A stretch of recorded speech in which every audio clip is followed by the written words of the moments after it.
Radio, and a good morning to you. I'm Jeff Slakey, and we are going to dive on into a great conversation of the Port of Call. Dick Taylor, Wendy Smith, and good morning to you both. How you doing? Good morning. Good morning. Good morning. And Wendy, we've got a special guest in studio today. We do. I wanted to introduce Luke Akins, and I wanted to just start off by saying back in May of this year, Luke stopped by the port office and asked if he could use or put up some special lighting to practice some jumping events. I'm going to let him talk about the jumping events, but he used Sanderson Field to do a lot of his training for this particular jumping event. Well, Luke, welcome, and thank you for coming on the show today. Yeah, thanks for having me. So, how did you get involved with Shelton? I know you've been working and you jump with Kapowsin a lot, but how did you get to the Port of Shelton, and what are these lights that you wanted to put up?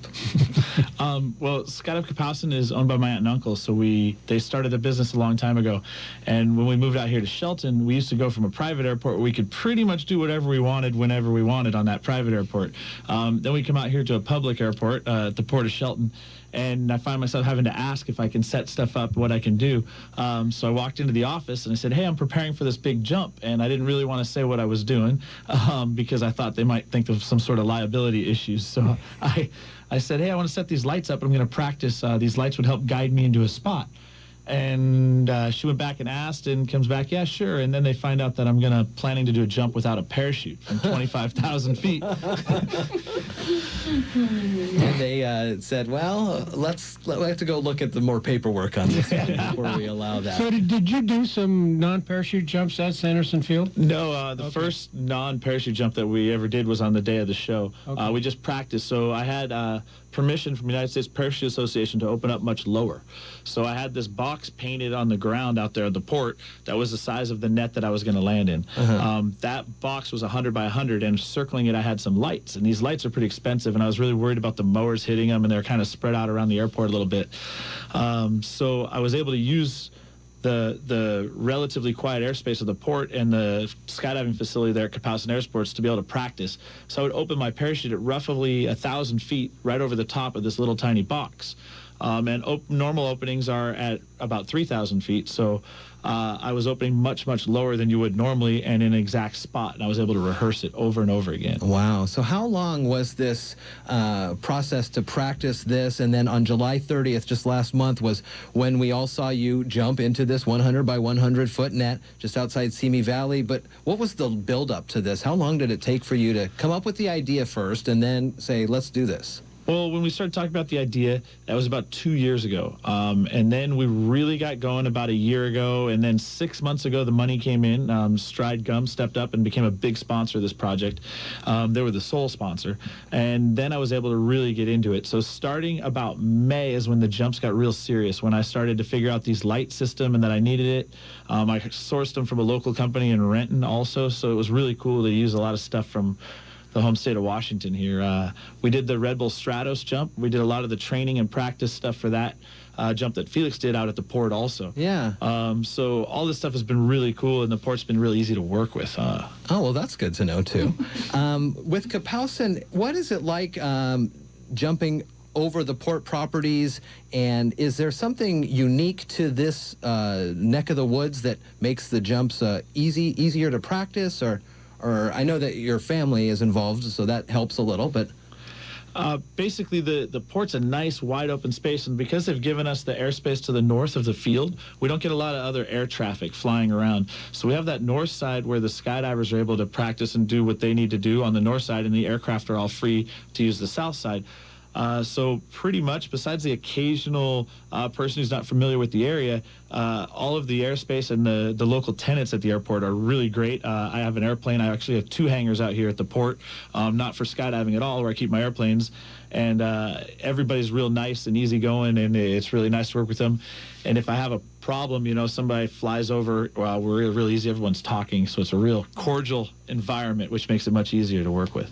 I noticed, too, that you have worked, and we talked about some of the other work that you did. You were in Iron Man 3. There was that scene there. I think the airplane just kind of started falling apart on itself, and the jumpers were there. You were part of that. What was that like? That was really cool. That was my first job in the motion picture movie industry, so I did some stunts.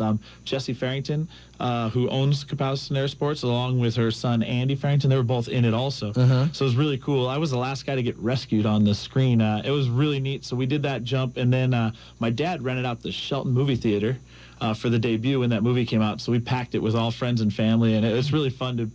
The small town atmosphere is really cool, coming from, you deal with these big world-known movies and different stunts that people see around the world, and then you come home and you're here in your backyard. It's kind of nice. What do you have lined up? Do you have an idea for your next big jump? I mean, do you go higher? Does the net get smaller? Or what goes on? I might be done with the net jumps. Okay. I think you gotta sit back and enjoy this one. It's been really cool. I probably won't try to top this. We got some other things that I'm working on. I do a lot of other oddball projects, and I'm sure I'll be knocking on the door of the port asking for something again later. But realistically, this has been so much fun, and the stuff that has brought me. I mean, last night I threw out the first pitch of the Mariners game. I never thought I'd be doing that. Oh my gosh, very cool. And so, where else? I mean, where else has these doors opened you to go around the world, or? I leave on Saturday for Austria. I'll be in Europe for a week, working on a couple projects and doing a TV show over there in Austria. India wants to use an image for some stuff that they're doing. I mean, all over the world. I was really surprised how this resonated with so many people around the world. I get a lot of messages from all over the world saying, you know, like, hey, this is showing me that I need to overcome my fears. And there's sometimes there are fears that some of us would think aren't really a fear that we would have, you know, and some people are like, man, I've always wanted to do this, and now you've pushed me to want to go do that. And it's really cool to show that we can accomplish anything, and we can do it without being the crazy guy. We can test and prove it all out. I know when people hear, hey, you jumped out of a plane without a parachute, they instantly think of this crazy Yahoo guy, not a family man with a son that spends a lot of time practicing and rehearsing these things. But that's what you really need, is all that practice time. Absolutely. Otherwise, you're just doing a leap of faith, basically, and I'm not about that. I was positive that if I landed in that net, that everything was going to work out just fine. How many crew do you have working with you, and how long have some of the longest-lasting crew members been with you? So this particular project, there probably ended up being, with all TV crews and everything involved, about 100 people, but when the real stunt crew that helped make it happen was a group of about 13 of us. Okay. Where can folks go to learn more about this, watch the videos, see your descent there on the 30th of July?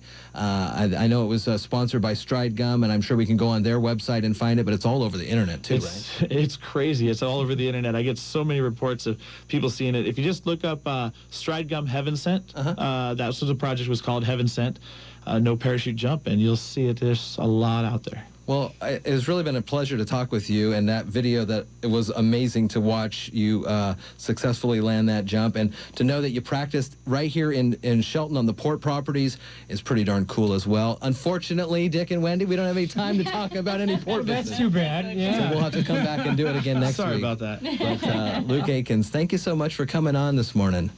It is 8:50 here at iFiber One News Radio. We'll surface on out of this conversation and move on to more topics as 9 o'clock is coming up next. Introducing the alternative.